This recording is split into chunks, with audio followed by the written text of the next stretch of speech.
que interessa. Como o Ruben disse, 9 episódios gravados. Vamos ao 10º e último episódio na Desportiva, num formato diferente, num formato de mesa redonda, de uma lógica de partilha, de debate, de experiências. E é para isso que eu vos convido, para embarcarem connosco naquilo que eu costumo chamar uma bela viagem ao mundo da psicologia do desporto, guiada pela voz de quem a experiencia todos os dias no terreno. Vamos a isto.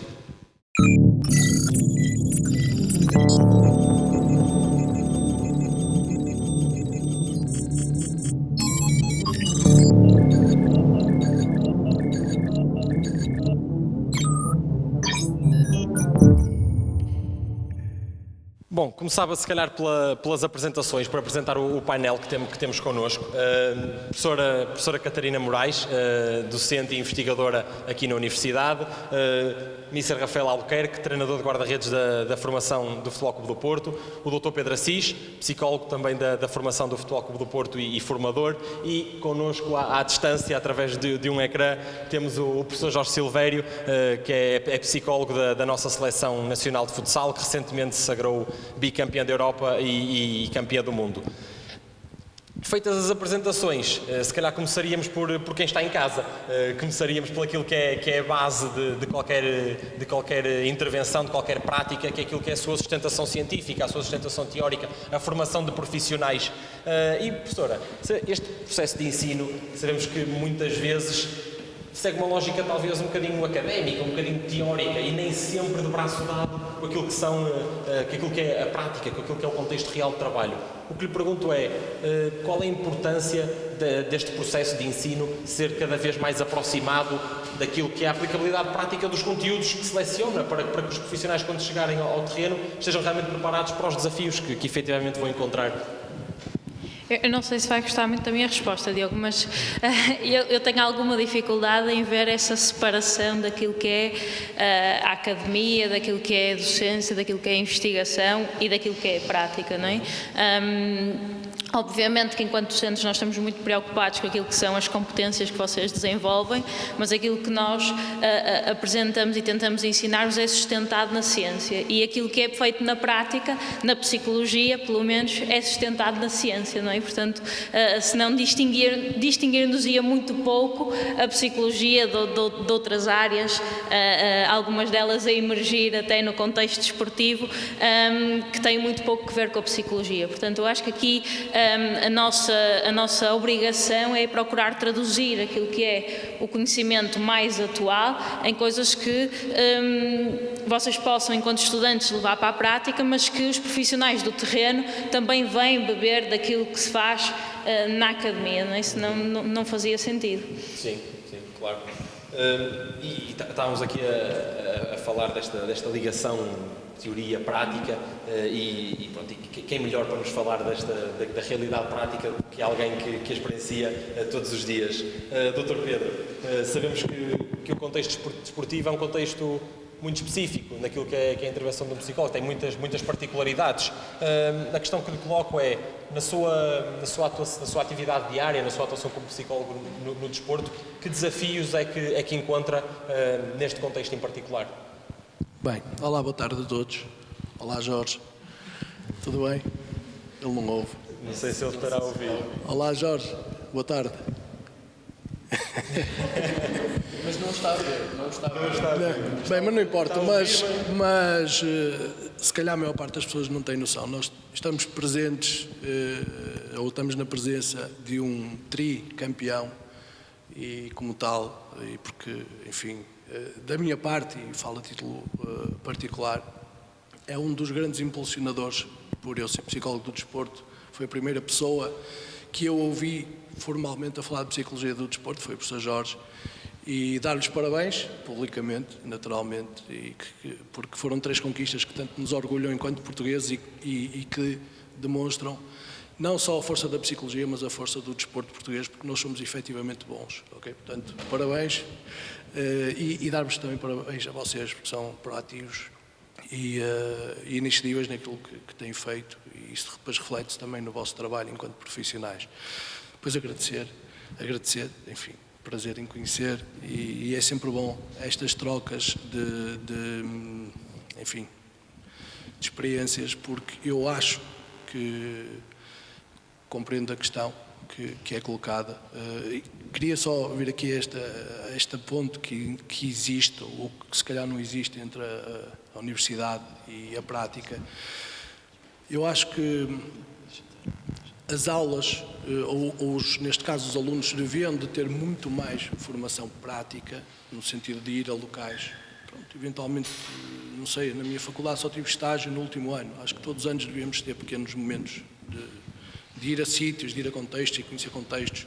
Os professores receberem pessoas nas aulas, e eu acho que isso devem fazer. Portanto, pessoas que também estão na prática e que às vezes se deparam com problemas, não é? Estas questões da guerra agora, primeiro foi uma pandemia, agora foi uma guerra.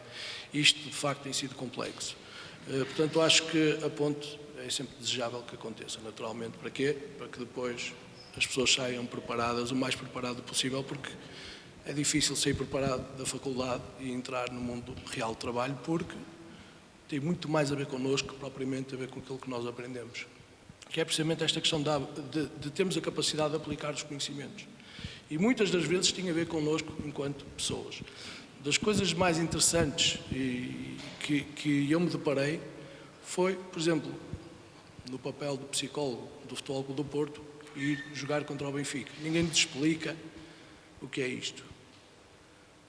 E aquilo que foi a minha experiência foi, se calhar, diferente da que vai ser a experiência dos meus colegas, ou que é a experiência do Rafa enquanto treinador. Aliás, estávamos na mesma equipa nesse ano.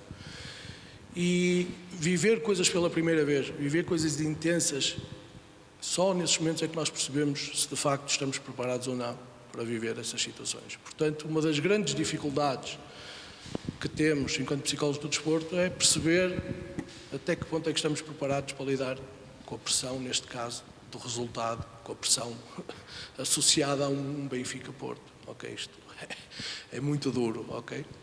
Portanto, acima de tudo, é uma construção muito pessoal. Eu também costumo dizer que um curso de psicologia é um curso que qualquer pessoa faz com maior ou menor dificuldade, mas isso nunca fará de nós bons psicólogos, ok? A sensibilidade não se aprende, não é tão fácil para ensinar.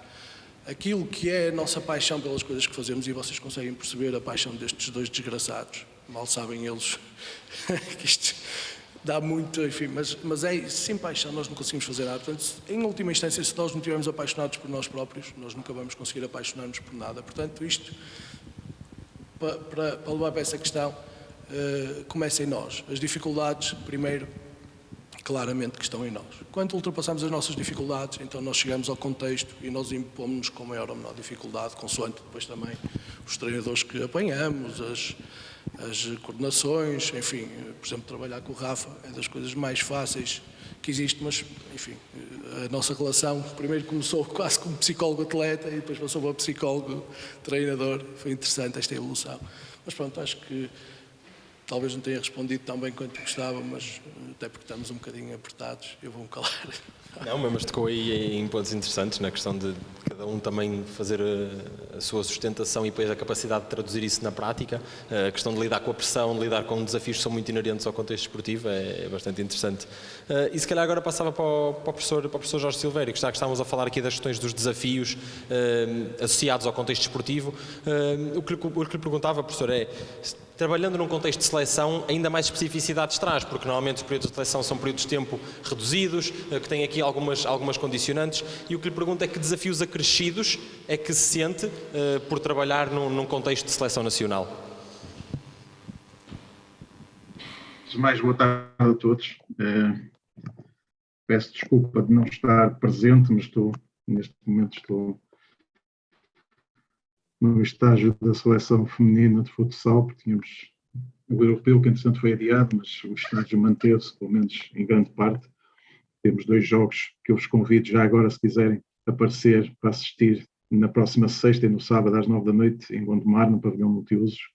A entrada é gratuita, portanto estejam perfeitamente à vontade para aparecer. Acho que vão ser 2 jogos fantásticos entre 2 das melhores seleções do mundo.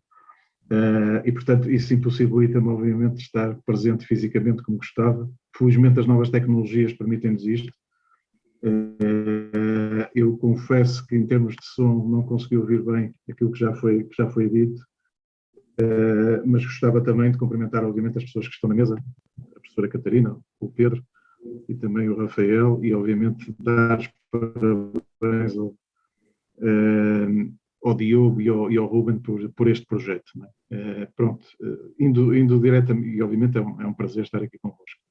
Indo diretamente à resposta, é complicado, ou seja, além dos desafios, digamos assim, que já existem, o contexto de seleção é muito particular. Nós temos períodos muito específicos durante o ano em que estamos com os atletas. Não é? Este ano, por acaso, é um ano completamente atípico, enfim, já nos estamos a habituar a dizer isto, não é? Por causa do que tem acontecido, da pandemia, agora desta questão da guerra entre a Rússia e a Ucrânia, que acaba sempre por afetar tudo aquilo que é o desporto, não é? E, portanto, eu estava a dizer que é um ano atípico porque este ano tivemos uma série de competições, tivemos o Mundial, tivemos o Europeu, que normalmente não costuma acontecer, não é? E, portanto, isso permitiu um trabalho mais aprofundado durante muito tempo com os atletas, não é? Cerca de 58 dias de trabalho diário para o Mundial, que foi na Lituânia, setembro, outubro, e agora tivemos também um período bastante alargado para o Europeu, o que normalmente não acontece, não é?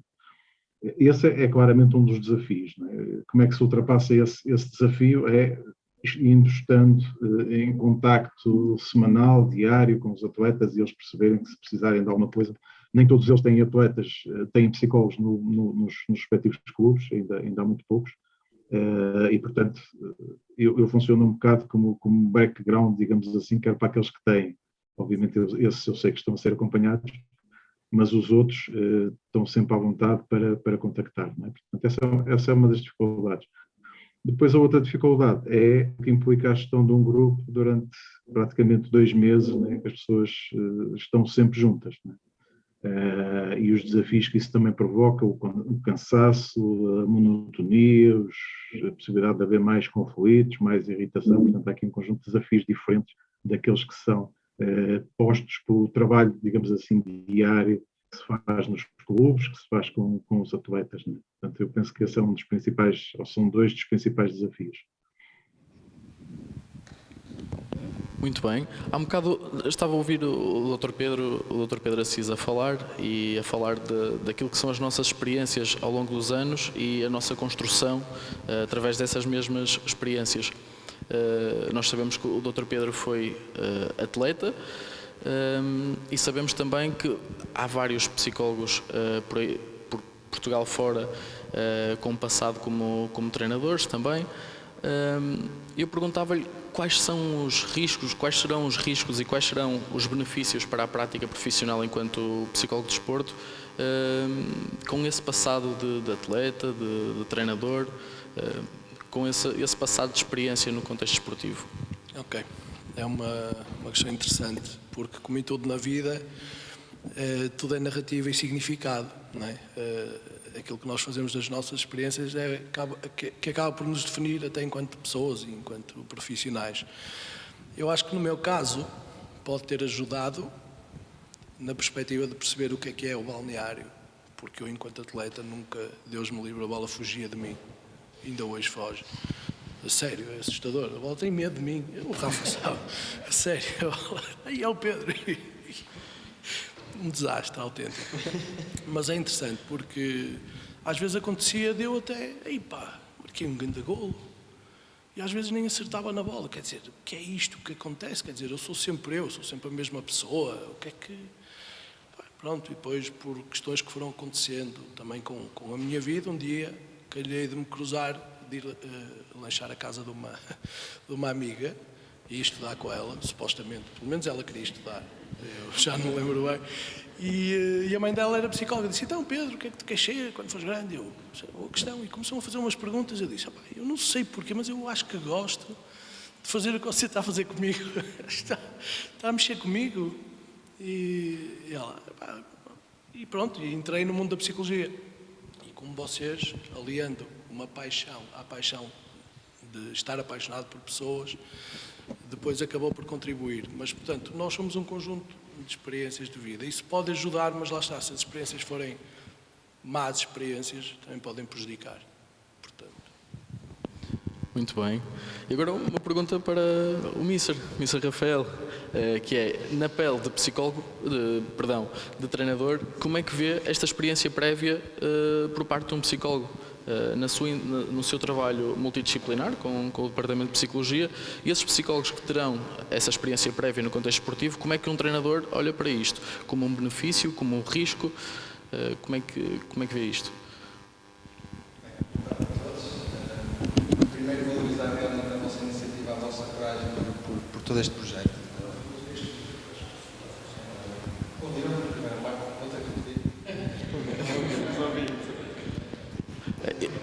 Parabéns nunca são demais, eu fico satisfeito. Ok. Estou a brincar. Estava a dizer que para parabenizar nunca é demais, eu fico babado e... Mas é realmente valorizar este tipo de iniciativa, ou seja, e necessitamos disto na nossa sociedade. Tocando aqui na questão, eu antes, ou seja, de estarmos aqui, eu até estava a falar com o Dr. Pedro Assis sobre esta questão da transição de treinador, de atleta para treinador, ou seja, de experiência na prática para uma posição diferente, em que eu acho que pode ser importante, mas não determinante. E o Dr. Pedro falou aqui de uma questão das experiências que nós tivemos. E falo de forma pessoal, porque nós temos a tendência de dar uma resposta em função das nossas experiências. Ok? E isso pode ser positivo ou não. Eu posso estar a adulterar aquilo que é a perspectiva de um atleta, porque ele próprio vai ter os seus recursos para resolver determinado constrangimento. Então, eu tenho que ter muita sensibilidade nesta questão de como posso influenciar, como posso intervir. Lá está, porque eles próprios vão arranjar as estratégias que acham mais adequadas para resolver os problemas. Então depende, em função e obviamente ajustar à realidade de cada atleta. Portanto, esta transição poderá ter o seu lado positivo fruto das vivências, mas alguma sensibilidade é necessária aqui nesta questão. E continuando nesta lógica de experiências, do impacto das experiências passadas no futuro e das aprendizagens que isso nos traz. Professora Catarina, nós sabemos que a professora já teve a oportunidade de trabalhar com atletas de modalidades individuais, com atletas de modalidades coletivas, e a questão entra exatamente aqui, que é, por essa sua experiência que teve com estes dois tipos de modalidades, que aspectos é que considera claramente diferenciadores naquilo que é a atuação de um psicólogo? É uma boa questão. Há aqui algumas coisas que eu acho que, em termos de preâmbulo, é preciso explicar, não é? E fazendo também a ponto com aquela questão do conhecimento, e que agora tanto o Dr. Pedro como o Mr. Rafael estavam a falar das experiências, não é? A psicologia do desporto também, enquanto área científica, foi crescendo. E já passamos um bocadinho a fase de procurar características de personalidade que possam ser aqui antecipadoras de alguma forma daquilo que é o rendimento, também muito graças, mais uma vez, da ponte entre aquilo que é a investigação e a prática, quando a investigação é capaz de servir a prática, que é para isso que tem que existir, e portanto quando nós somos capazes de fazer isso, vamos avançando em termos de conhecimento, e portanto passamos muito de uma fase onde se procuravam as questões das características de personalidade, para percebermos que havia muito pouco que diferenciasse atletas de alto rendimento em termos de características de personalidade de outras pessoas, de outros performers, ok? De militares, de gestores, portanto passamos dessa fase para aquela em que estamos agora, que é a fase das competências e desta questão da interpretação, de como é que cada um interpreta o contexto onde está. E aquilo que eu sinto na prática, em termos de quando trabalho com modalidades individuais e quando trabalho com modalidades coletivas, não tem tanto que ver com diferenças propriamente nos atletas, tem que ver com a diferença no contexto, porque normalmente quando trabalho com modalidades coletivas estou inserida de alguma forma naquilo que é a estrutura do clube, e isso é uma forma de trabalhar e uma forma de intervir, e portanto consigo fazer muito mais trabalho de psicoeducação, muito mais trabalho de prevenção. Normalmente quando trabalho com atletas de modalidades individuais é porque alguma coisa correu mal, não é? E portanto já há uma procura daquilo que é a prática privada, portanto já há um atleta que já nos chega com a noção de que precisa de ajuda e, portanto, o tipo de trabalho já não é tanto na prevenção. Portanto, diria que, em termos de diferença, é mais o contexto e aquilo que o contexto permite fazer do que propriamente características individuais dos atletas. Certo. Professor Jorge Silveira, não sei se conseguiu ouvir com clareza esta última resposta, mas deixava-lhe só aqui um breve resumo que a professora disse, questões muito mais de diferença do contexto, questões quando trabalha em modalidades coletivas, mais na lógica de uma prevenção, da psicoeducação, que não acontece tanto em modalidades individuais, e o professor também já teve a oportunidade de trabalhar nestes dois tipos de modalidades. Há sim algum aspecto que foi aqui dito que o professor queira enfatizar especialmente, ou até acrescentar algum aspecto? Eu estou... Apesar de estar convosco, acabo por não estar exatamente, porque vou ouvindo, mas vou ouvindo mal, e portanto ainda bem que fez esse resumo que eu agradeço. Eu diria, basicamente, em termos daquilo que são os aspectos psicológicos, o trabalho é muito semelhante, não é? O que varia, aliás, algumas inclusive das modalidades individuais, acabam depois por ter competições também de equipa. Estou-me a lembrar da natação, que tem as estafetas. Estou-me a lembrar, por exemplo, do golfe ou do ténis. O ténis tem muitas vezes jogos que depois acabam por contar em termos de coletivo para a equipa, portanto, e é um bocadinho este fator é que diferencia, digamos assim, ou seja, do meu ponto de vista, nos desportos coletivos às vezes precisamos de fazer intervenções de caráter mais coletivo com todo o grupo, que nos desportos individuais obviamente não acontecem, até porque muitas das vezes, mesmo que o atleta pertença a uma equipa, aquilo que acontece é eu sou procurado por esse atleta e trabalho com esse atleta num contexto mesmo muito mais individual. Eu diria que essa é a grande diferença daquilo que tem sido a minha prática.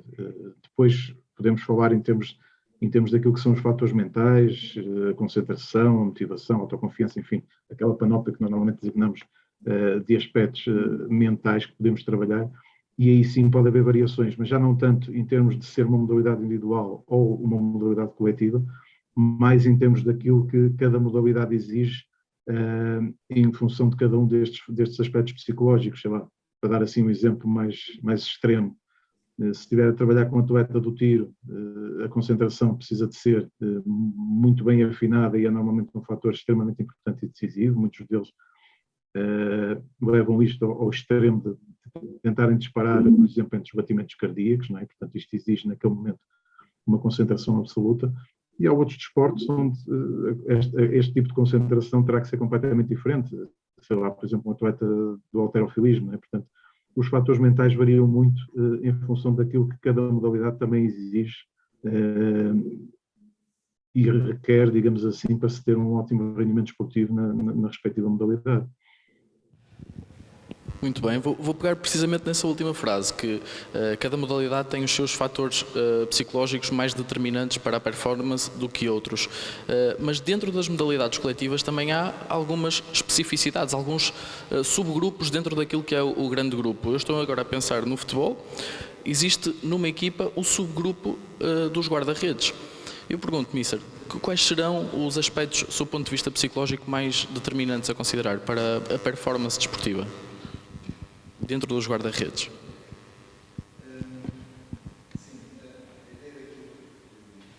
Que o guarda-redes necessita para a posição em si, acho que passa por todos os jogadores.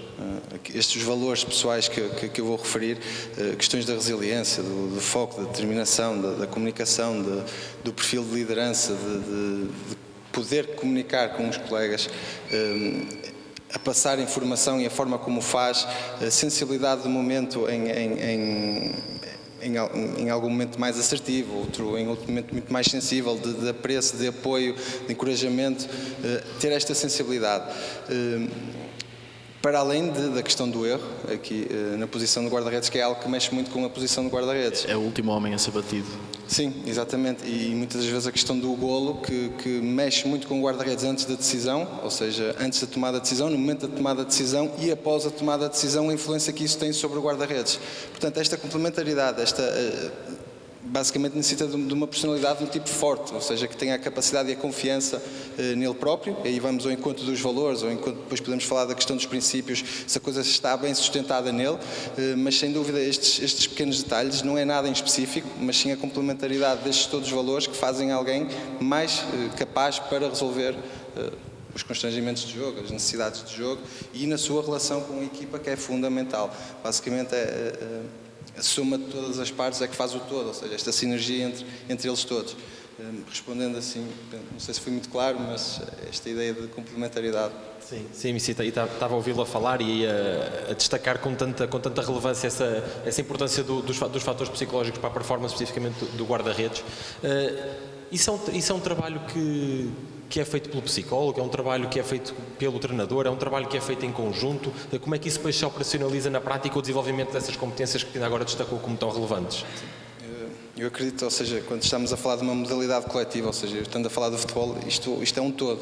Ou seja, existe uma intervenção pela parte da área da psicologia, uma intervenção da parte do treinador, dos próprios colegas, do próprio ambiente familiar, do contexto familiar, ou seja, isto está tudo interligado entre si. Ou seja, e acredito que se nós tivermos a capacidade de unir tudo, sem dúvida que o processo de envolvimento do guarda-redes nesta questão emocional é muito mais forte, ou seja, tornar-se-á muito mais capaz para... Então, nesta aliação de treinador e de psicologia, ou seja, é algo que cada vez mais me fascina, esta questão emocional, esta questão, pois também considero que possa estar associada à tomada de decisão e nesta relação toda, sem dúvida que esta relação é fundamental para a evolução que está a acontecer no desporto, ou seja, a valorização que existe nesta área. E o Mister há pouco também estava a falar que também teve a oportunidade de ter sido atleta antes de ser treinador, e nessa sua carreira de atleta teve aqui um ano que eu diria que teve num plantel muito particular, com umas características muito especiais. O Mister era guarda-redes no Rio Ave, e os seus colegas de posição eram nada mais nada menos que Ederson e Oblak, hoje só dois dos melhores do mundo na posição. Acredito que isso, a qualidade deles ficasse visível ao olho de todos. E a questão que lhe coloca, o que eu gostava de ouvir falar um bocadinho era como é que viveu este ano, a começar um ano e olhar para o lado e perceber que vai competir pelo lugar com um Ederson, com um Oblak. Como é que viveu este ano, o que é que este ano lhe trouxe, como é que experienciou toda esta época? Foi um ano especial não pela questão do Ederson e do Oblak, porque nós na altura, ou seja, eu tinha 21 anos, o Oblak tinha 20, o Ederson tinha 19, ou seja, nós éramos, e é algo inédito, um plantel da Primeira Liga com guarda-redes tão jovens. Eu reconhecia a competência dos meus colegas, e inclusive eu falava com os meus amigos na altura e comentava mesmo, no sentido que estes vão ser dos melhores, pelo menos um deles vai ser dos melhores do mundo, e é. Ambos atingiram um patamar muitos meninos querem atingir e ambicionam atingir. Portanto, a forma como eu vivi essa época foi muito particular, porque eu enfrentei um problema pessoal, um problema de saúde, que me levou a estar afastado durante alguma parte da época, mas na relação que nós tínhamos foi realmente muito boa, e estou muito grato por ter vivenciado isso, porque foi uma época fruto da idade, da tenra idade, as primeiras experiências enquanto profissional. Aquilo que se valorizava era a relação, ou seja, a solidariedade, a cooperação, o reconhecimento da competência do meu colega, o meu colega estar bem e eu festejar com isso, um bocadinho uma abordagem ganha-ganha, ou seja, tu estás no teu melhor, também vais fazer com que eu esteja no meu melhor. Isso, o fator externo aqui influenciar algo que parte de dentro numa idade, ok, já profissionais, mas muito jovens nessa experiência. Então, e aquilo que se valoriza é o que é que nós influenciamos um no outro que fez com que eu olhasse para dentro e quisesse ser melhor a cada momento. O que é que eu posso fazer por mim para estar ao nível, para estar no meu melhor? Ou seja, isso sem dúvida foi uma experiência muito saudável que eu tive, e o privilégio que tivemos de partilhar o balneário naquela época. Sim, é interessante olhar para essa época que tinha tudo para ser uma época, se calhar, uma conotação um bocadinho negativa, por ter aqui colegas com muita qualidade, mas ter esse sentimento de gratidão e do quanto isto lhe acrescentou e do quanto no espírito coletivo isto também trouxe. É muito interessante olhar para isso desta forma. Se calhar trazia novamente o professor Jorge Silveira à conversa e especificamente ao trabalho que desenvolve como psicólogo da Seleção Nacional de Futsal. E, professor, até recuava agora aqui ao último europeu. em que Portugal saiu como vencedor, e pegava aqui na questão de, em 3 jogos deste europeu, a seleção teve a perder por 2 golos. Não é? E nos 3 casos conseguiu dar a volta. E gostava de partir desta situação, porque de facto é impressionante, gostava de partir desta situação para colocar uma questão acerca do seu trabalho. Dar a volta 3 vezes no mesmo europeu a uma desvantagem de 2 golos pressupõe aqui alguma robustez psicológica dos atletas, alguma capacidade de serem resilientes. Porque a questão que lhe colocava era exatamente essa, sobre o trabalho que desenvolve com os atletas, no sentido de os dotar de competências que depois, lá está, do ponto de vista mental, os tornem pessoas mais robustas. Essa é uma excelente questão. E será, mais uma vez, peço-vos desculpa porque tenho também uma limitação horária e terei que vos deixar, e será provavelmente a minha última participação convosco. Portanto, desejar-vos que continue tudo a correr bem e dar-vos parabéns mais uma vez e pedir desculpa por esta visita de médico, digamos assim, mas seguramente teremos outras oportunidades. Essa é uma excelente questão. Eu estou a trabalhar com a seleção de futsal masculina há cerca de 7 anos. E nós tivemos, em 2018, e vou recuar aí, já vão perceber porquê. Em 2018 tivemos uma final com a seleção espanhola, e as notícias, enfim, como é tradicional, não é? Vai-se sempre olhar para as estatísticas, e as notícias diziam que das quase 4 dezenas de jogos que já tínhamos feito com a Espanha, não tínhamos ganho nenhum jogo oficial, não é? Portanto, aquela final quase que já estava decidida antes de ser jogada, não é? E portanto conseguimos nessa altura ganhar e foi a primeira vez que fomos campeões europeus, e a partir daí penso eu que se quebrou um bocadinho essa ideia, mas entretanto, até porque depois os 2 jogos oficiais que tivemos com a Espanha voltámos a ganhar, um no Mundial e agora também neste europeu. Mas essa foi uma questão que foi muito trabalhada. É um conceito que eu tenho vindo a desenvolver, pela ideia de tenacidade, ou seja, no fundo a capacidade de nós enfrentarmos situações difíceis. E esta seleção caracteriza-se muito por isso, não é? O espírito que foi criado, a família, não é? Que normalmente se usa muito, mas que não é só uma palavra vã, pelo menos para nós.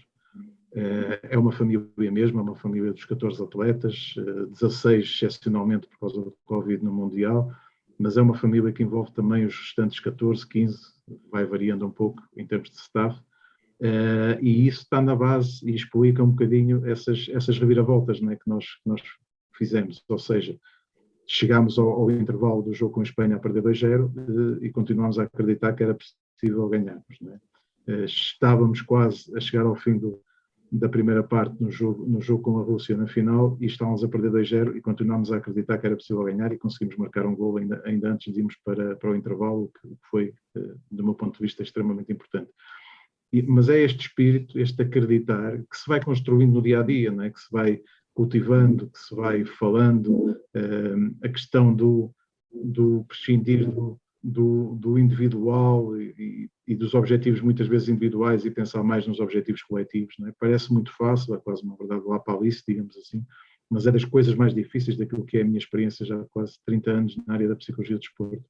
É das coisas mais difíceis de implementar e é isso que este grupo tem, não é? Esta criação deste espírito faz-se no dia-a-dia, não é? Faz-se em todas as conversas que temos, faz-se em tudo aquilo que planeamos, faz-se quando eu trabalho com os atletas do ponto de vista individual para fortalecer aquilo que são os aspectos que nós identificamos que eles precisam de trabalhar, faz-se em algumas reuniões coletivas que temos, em que discutimos uma série de assuntos, um dos quais esse, não é? Portanto, nós sabíamos que iria ser muito difícil revalidar o título, iria ser muito difícil porque, obviamente, passámos a ser, digamos assim, quase o alvo a bater, não é? Portanto, poder ganhar o campeão em título passou a ser um objetivo para todas as outras seleções. Como é que nós lidamos com isso e temos que estar preparados para isso, né? Como é que podemos reagir e que recursos é que nós temos para conseguir enfrentar isso.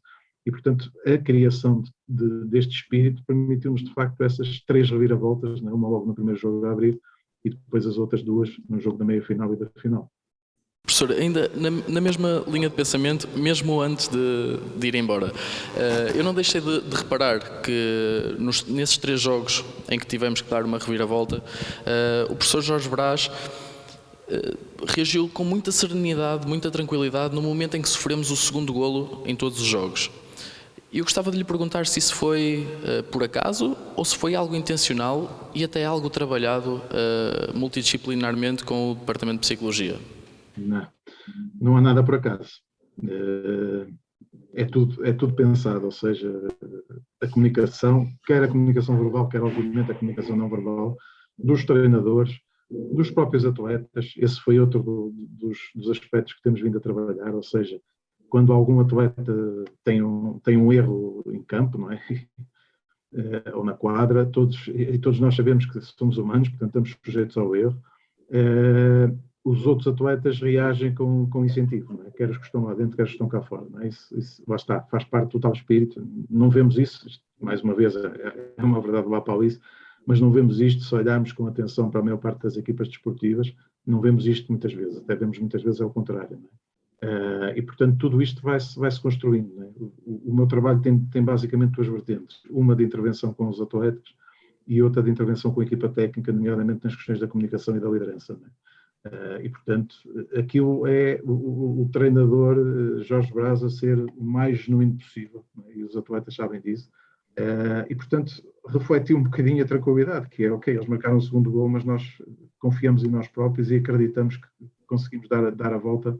E, portanto, ok, foi um revés, não é? Já sabemos, pronto, mais uma situação difícil, perder por 1-0 já não é fácil numa final, estar a perder por 2 ainda mais complicado é, mas manter a tranquilidade, manter o plano de jogo, continuar a acreditar no nosso processo, põe-nos mais perto de conseguir os nossos objetivos. Muito obrigado, professor. Obrigado, fiquem bem. Obrigado, muito obrigado pela sua presença, professor. Mas estamos também já na parte final desta nossa mesa redonda e Mister, há pouco falávamos do seu tempo de atleta e até o Mister trouxe a questão da transição do pós-atleta e era um bocadinho sobre isso que eu gostava de falar. Depois de uma vida dedicada a uma carreira de atleta, que desafios é que se encontra quando esta carreira acaba e tem que haver aqui uma adaptação para uma nova vida, quase? Isto era algo que eu, antes de terminar a carreira, já estava a pensar. Fruto das vivências, fruto das circunstâncias, o que me levou a mudar um bocadinho a expectativa que eu tinha. Inicialmente eu tinha uma expectativa muito elevada em relação à minha carreira, fruto de lesões, problemas de saúde e outros tipos de contextos, e fruto da qualidade que nos chegou na altura. Vi a minha carreira levar um sentido que não ia ao encontro daquilo que eu projetava. Fruto dessas questões, eu fui ponderando deixar de jogar e nessa altura surge-me a oportunidade de integrar a formação do Futebol Clube do Porto, por convite do Mr. Daniel Correia, que tinha sido meu treinador também, e eu acabei por aceitar. A minha primeira época, enquanto estagiário, acaba por ser muito rica porque eu sou acompanhado diretamente, quase posso dizer, o mentor, o Mr. Pedro Pereira, em que eu diariamente estava com ele e esta experiência foi riquíssima para mim pela valorização ou seja, pela paixão que era estar ligado ao treino, ao desenvolvimento associado dos jovens atletas e a longo prazo reconhecer que realmente nós temos alguma influência sobre eles. Obviamente que o treinador que eu sou hoje é totalmente diferente do treinador que eu era, ou seja, numa fase inicial. Os valores mantêm-se, toda esta paixão, todo este interesse, mas volto a focar aqui na questão que nós falamos inicialmente, a questão da abordagem que eu tenho que ter com os atletas. Inicialmente eu via muito e colocava em primeiro lugar a minha perspectiva sobre a experiência que eu tinha tido sobre a opinião dos atletas ou as necessidades dos atletas. Hoje em dia, e é um desafio constante, primeiro compreender realmente aquilo que se está a passar na cabeça do atleta, para eu reunir mais informação e para a partir daí realmente poder intervir de forma a guiar, basicamente a criar raízes para que eles ganhem as asas e a liberdade para ambicionar e resolver todas as questões, não só no futebol, mas na vida. Por aí assim. Ainda temos tempo? Temos tempo mais Dr. Pedro, nem sempre esta questão da transição, da passagem de atleta para ex-atleta, é uma transição normativa, isto é, uma transição que ocorre ali num período expectável de final de carreira, aos 30 e poucos anos. Muitas vezes assistimos a um abandono precoce, também muitas vezes motivado por lesões ou outra razão qualquer, aos 15, 16 anos. Eu queria lhe perguntar se existe algum trabalho para prevenir o impacto que essa situação poderá ter na identidade da pessoa, ou a forma como a pessoa gera esse impacto. Sim, bem, mas antes deixem-me dar aqui os parabéns ao Rafa, porque ele usou uma metáfora incrível. Dar asas aos guarda-redes é mesmo necessário. Muito bom, muito bom. Não sei se foi intencional, mas acho que... antes do atleta existe o homem ou a mulher, ok? E nós, enfim, no Porto, e o Mr. Rafa é exemplo disso mesmo, é um bocadinho produto também desta nossa filosofia do Porto, que é, paralelamente à escola, temos o futebol, e não o contrário. Ainda que eles sejam jogadores de futebol, eles, acima de tudo, são pessoas e são alunos, porque o ensino é obrigatório, o futebol não. Okay? Portanto, o nosso foco está claramente na educação global.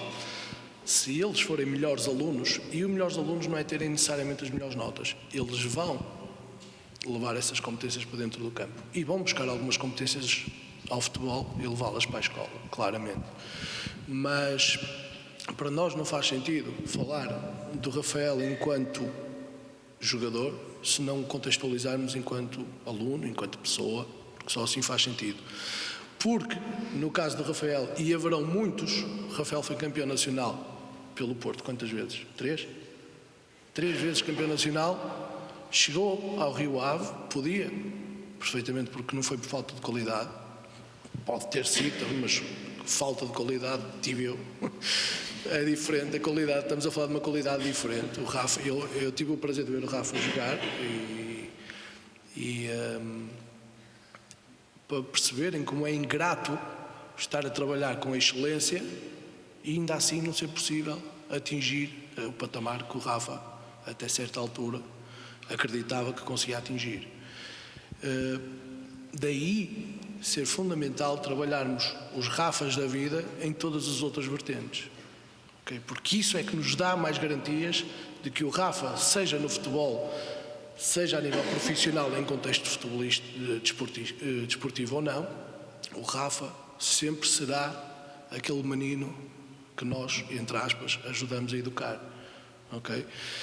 Porque o Rafa abandona o futebol com 22, 23, 24 anos e está completamente decidido em ir para a faculdade, em fazer o curso, está agora a acabar a licenciatura de Educação Física e Desporto, é profissional do Futebol Clube do Porto, está no sub-19, portanto é praticamente futebol profissional, e conseguiu porque, paralelamente ao jogador, era um homem que se estava ali a autodeterminar e a trabalhar nesse sentido, e hoje aquilo que ele faz aos atletas, esta perspectiva da autodeterminação e que eles consigam autorregular, parte muito daquilo que, em certa medida, porque todos influenciamos todos, e o Rafa não é exceção, também foi influenciado por nós, como eu sou influenciado pelo Rafa e continuo a ser, infelizmente, porque depois debatemos aqui com questões éticas até, porque neste momento o Rafa é mais que meu colega, acho que é meu amigo, acho que podemos, e depois é complexo trabalhar neste contexto, mas pronto, enfim, isso já serão outras, mas é fundamental, quer dizer, esta questão, e agora fala-se muito da carreira dual, um jogador de futebol não pode ver a escola como um plano B, não faz sentido, não há planos A nem planos B, há planos, e nós vamos mão a mão, passo a passo, são quase que relações simbióticas, portanto temos que valorizar isso, porque depois, no momento da decisão, eles podem decidir o que for melhor para eles, e o Rafa vai para a faculdade porque tem o 12º ano concluído. Caso contrário, se não tivéssemos também, no caso do Rafa não, mas em caso de muitos meninos, se não insistimos com eles, insistimos entre aspas, não é? Eles não acabam sequer o 12º, não em tempo útil, ou seja, paralelamente com os treinos, não é? Portanto, mas é fundamental, claro. E nós até enquanto psicólogos temos esta função também de os orientar um bocadinho nesse contexto, portanto, como pessoas, antes do atleta, porque só aí, e deixa-me só acabar com isto, nós na psicologia do desporto, e falamos muito em contexto de alto desempenho, Se o sujeito atrás, seja do treinador ou seja do atleta, que não deixa de ser uma capa, se a pessoa por trás do intérprete, estamos a falar da questão do bem-estar, basicamente, e ultimamente tem-se falado muito nisto, não estiver bem, nunca vai conseguir atingir rendimentos de excelência. O nosso foco, enquanto psicólogos, antes de estarmos aqui a trabalhar treinos de competências psicológicas, temos que nos assegurar que está tudo bem com as pessoas. Ou assegurar aqui, entre aspas, naturalmente. Ok, obrigado. Muito bem, muito obrigado. Se calhar, até porque o tempo já não abunda, passaríamos então para as perguntas do público. Se calhar as perguntas do público passariam para a sessão de coffee break, não é? Não sei se estamos apertados a nível de horário. 10 minutos para as perguntas? É possível? Pronto. Boa. Então passamos então para as perguntas do público.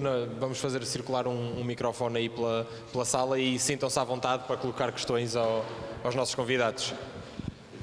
Obrigado, professora. Sou Raquel Matos, sou professora cá na faculdade.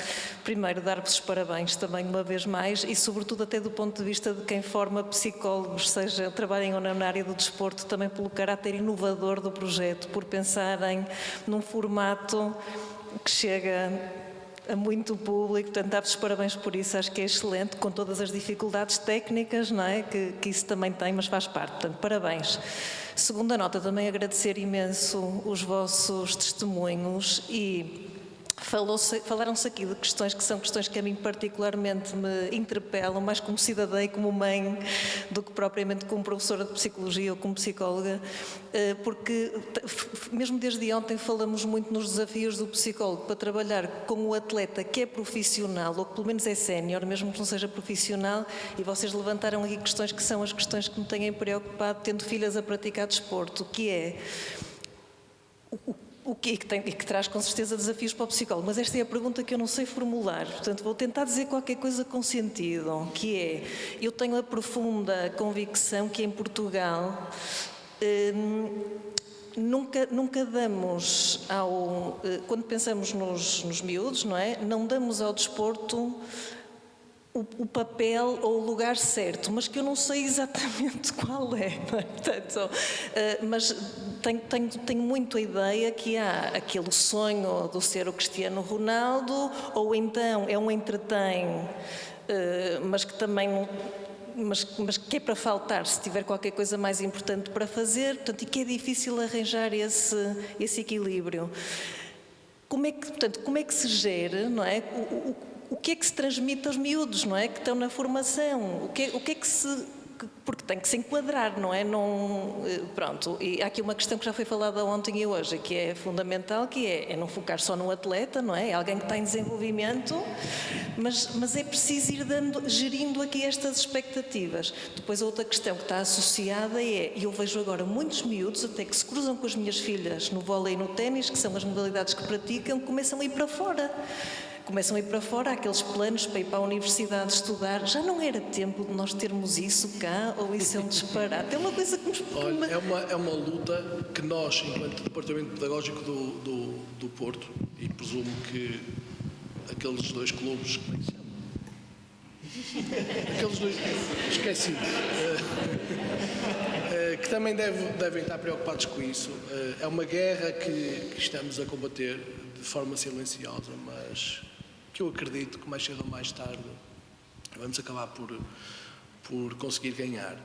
Entretanto, eu queria tocar aí num ponto que eu acho que é fundamental, para percebermos a importância do desporto nas nossas vidas. Eu não conheço ninguém, e já trabalho no Porto desde 2008, não conheço ninguém que vá para o contexto desportivo, seja como praticante, seja como profissional, e saia de lá pior pessoa. O desporto é um contexto que vivemos coisas,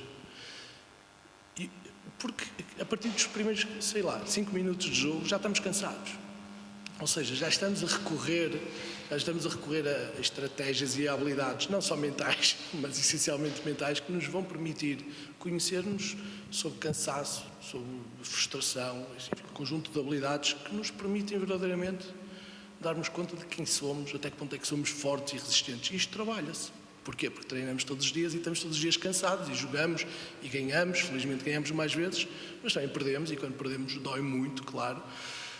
E não há nenhum contexto, por exemplo, estou a imaginar a dança ainda que possa haver competição, nós não estamos a disputar diretamente com ninguém, não temos um adversário direto. Eu estou a dançar, depois a seguir vai dançar, ou seja, eu não estou a dançar diretamente contra ninguém. Portanto, o desporto, e estamos a falar de futebol, mas desportos em que há duas equipas ou que eu estou a jogar ténis contra alguém, aí já é diferente. Porque aí sim, nós não só estamos a lutar connosco, como também estamos a lutar contra alguém. E isto, não há nada na vida, em tenra idade, que nos permita viver este tipo de situações. Portanto, eu acho que devia de ser obrigatório, não só haver educação física na escola, como todas as pessoas praticarem desportos. Desportos no sentido, não no sentido da competição com outras pessoas, mas essencialmente na competição com nós mesmos. Porquê? Porque depois vivemos da comparação. Todos queremos ser Ronaldos. Mas ninguém está disposto a fazer o que o Ronaldo fez para conseguir ser o Ronaldo. Porque o Ronaldo quis ser o Ronaldo, não quis ser o Figo, ou não quis comparar-se com ninguém. Ele queria ser melhor todos os dias. Por isso é que o Ronaldo é quem é com esta idade e continua a fazer o que faz. E isso deve muito à forma como ele vivenciava cada desafio. O desafio era com ele próprio e continua a ser. Portanto, isto tem a ver com a nossa... nós somos motivados porquê? Não é? Depois, há uns que são mais extrínsecos, os outros são mais intrínsecos, os outros são mistos, enfim. Depois funciona, cada um funciona da forma que funciona. Agora, o desporto, para mim, é uma metáfora perfeita do que vai ser a vida quando nós somos adultos. É injustiças, às vezes acontecem injustiças, mas muitas das vezes, quando nós trabalhamos e estamos focados naquilo que fazemos, conseguimos ter o rendimento que desejamos. E às vezes não se reflete em vitórias.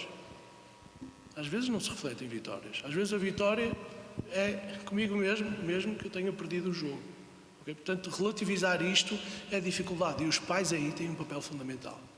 E não é por acaso, este ano por acaso não, e desde a pandemia as coisas ficaram mais complexas, mas parte do que fazemos no Porto com a formação, desde o sub-7 até ao sub-19, mas essencialmente até ao sub-15, que é quando os pais ainda têm algum poder, entre aspas, sobre os filhos, é que nós formamos os pais. Portanto, os meninos estão a treinar e nós estamos a treinar os pais, para que eles façam as perguntas certas, para que eles façam sentir bem o suficiente com eles próprios, sem aquele tipo de perguntas de quantos golos marcaste, quantos minutos é que jogaste, e perguntarem-lhes, por exemplo, como é que te sentes? Então, e aconteceu isso, e como é que te sentiste em função disso? Como é que vais resolver esse problema? Portanto, lá está a trabalhar para que o foco esteja sempre dentro de nós próprios. E isso é grande, para mim, é o paradigma da psicologia do desporto. É este, aliás, da psicologia. Não é? Nós ajudamos as pessoas a que elas se encontrem elas, a que elas encontrem os motivos delas. E o desporto é fantástico, é um ótimo facilitador de autoconhecimento. Por isso, não sei se respondi, que eu depois entusiasmo e começo. Não sei se alguém quer acrescentar. Eu acrescentava aqui uma questão, a visão sobre o desporto. Ou seja, eu gosto de enquadrar aqui 4 componentes-chave. A primeira questão é a física. Antes disto tudo tem que existir a paixão e o gosto pela prática, da modalidade em si. Mas gosto de valorizar aqui a questão física, não só por aspectos de confiança, ou seja, em relação a mim, mas por uma questão de saúde. Valorizar aqui a questão espiritual, porque é o momento em que eu me encontro comigo próprio, eu tenho domínio sobre, ou tento ter domínio sobre as minhas emoções e tento olhar para mim de uma forma a refletir sobre isso. A questão social, porque existe uma relação com mais pessoas, quer seja em modalidades individuais ou coletivas, e a questão mental, porque existe aqui um reforço, lá está, da minha confiança, existe uma busca pelo aperfeiçoamento, ou seja, o domínio do meu corpo, que eu acho que é essencial, principalmente em idades mais jovens, é essencial em todas as idades, ou seja, estamos a falar de jovens naquilo que é o seu desenvolvimento, até idosos, numa questão de prevenção, reabilitação para problemas futuros. Portanto, eu acho que o desporto é realmente algo que deve ser valorizado, reforçado, ou seja, naquilo que é o ensino das populações, para influenciar a longo prazo este tipo de hábitos. Eu ia só uma parte da questão que acho que não foi desenvolvida, que tem que ver com, comparativamente, por exemplo, com outros países, em termos daquilo que estavas a dizer, da continuação dos estudos e permitir que se mantenha esta carreira dual, passa muito também porque nós temos que desenvolver as escolas e as escolas terem capacidade para, de facto, fazer oferta desportiva, e se calhar em Portugal não temos dimensão para fazer isto ao nível da escola, mas se calhar temos dimensão para fazer isto ao nível dos agrupamentos, e portanto, enquanto não desenvolvermos o desporto com mais seriedade e mais sistematização nas escolas, nós não vamos ter praticantes suficientes das diferentes modalidades para conseguirmos chegar a um patamar onde, por exemplo, e que és mãe de ténis, sabes isso, no ténis, por exemplo, aquilo que está a acontecer é nós mantemos os miúdos de alta competição até aos 17, 18 anos e depois eles vão para uma bolsa nos Estados Unidos onde têm garantido o curso e o acesso, eventualmente havendo qualidade, o acesso à via profissional. Portanto, nós em Portugal estamos muito atrás, mas porque estamos muito atrás também naquilo que é o desporto escolar. Boa tarde. A pergunta é para o Pedro Assis. Ontem falávamos da questão das transições e hoje também das transições, mas falamos muito na ótica do jogador e depois passar a treinador ou abandonar a carreira. E ontem eu questionava o João Brenha e o Marco Caneira relativamente à questão. O Rafael dizia é preciso haver o gosto, mas depois há aquele salto, muitas das vezes, passar o gosto a ser profissional, e muitos deles é assim um salto qualitativo tão elevado, começa a ser tão bem remunerado, que muitos deles podem não saber gerir muito bem esta questão, como o Marco ontem partilhava. E a minha questão é, existe, e se existe, como é que é feito o acompanhamento do departamento psicológico a estes atletas que se tornam profissionais? Obrigado pela questão. Nós no futebol profissional temos psicologia, ok? Mas temos psicologia na formação e temos psicologia no futebol profissional. Essa questão é uma questão que já entra um bocadinho na intimidade das pessoas, não é? O dinheiro é delas e elas fazem o que quiserem. Contudo, nós em alguns momentos, porque isto depois depende de um conjunto de fatores associados a coordenações técnicas, a filosofias, a forma de estar, a processo, enfim. Temos algumas formações para os atletas para os ensinar, enfim, ensinar entre aspas também, não é?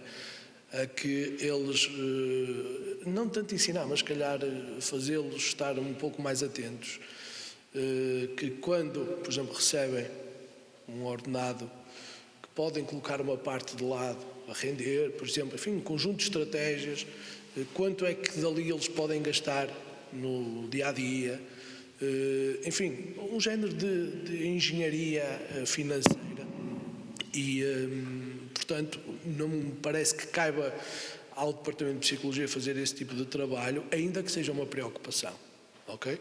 Os nossos meninos, a partir dos 15, 16 anos, assinam contratos de formação em que ganham mais que eu. Não é que eu ganho muito, mas ganham mais que eu.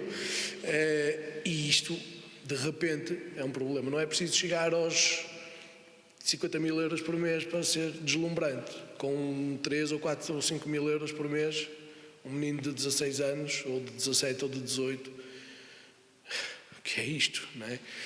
E a verdade é que eles fazem o que quiserem com o dinheiro e nós não temos qualquer tipo de poder nesse aspecto sobre eles. Agora, claro que podemos chamar, tem cuidado, atenção, porque é importante poupar, blá blá blá, mas de repente é todo um mundo novo que se abre e eles deslumbram-se e outros não se deslumbram, até são bem mãos de vaca. Paga-me um café, pá, pago nada, a vida está difícil, não é fácil. Não sei se haverá mais questões, mas estamos mesmo em cima do nosso tempo, vamos ter que encerrar. Não sei se os convidados terão disponibilidade para agora, porque temos mesmo que libertar a sala, para se alguém quiser tirar alguma questão ali fora eu acredito que estejam à vontade para tal. Deixem-me só acabar agradecendo a vossa colaboração para que tudo isto, ao nível da gravação, corresse bem. Permita-me um agradecimento especial aos nossos convidados, que nas suas preenchidas agendas conseguiram tirar um bocadinho para virem aqui gravar este episódio connosco, partilhar connosco e com vocês aquilo que são as experiências deles no terreno e a perspectiva deles sobre diferentes temas. E termino assim, também agradecendo à Universidade Católica pela oportunidade que nos deu por também gravarmos o nosso último episódio aqui. É algo que nos deixa extremamente satisfeitos, porque gostamos muito desta casa e gostamos sempre de aqui voltar. Muito obrigado a todos.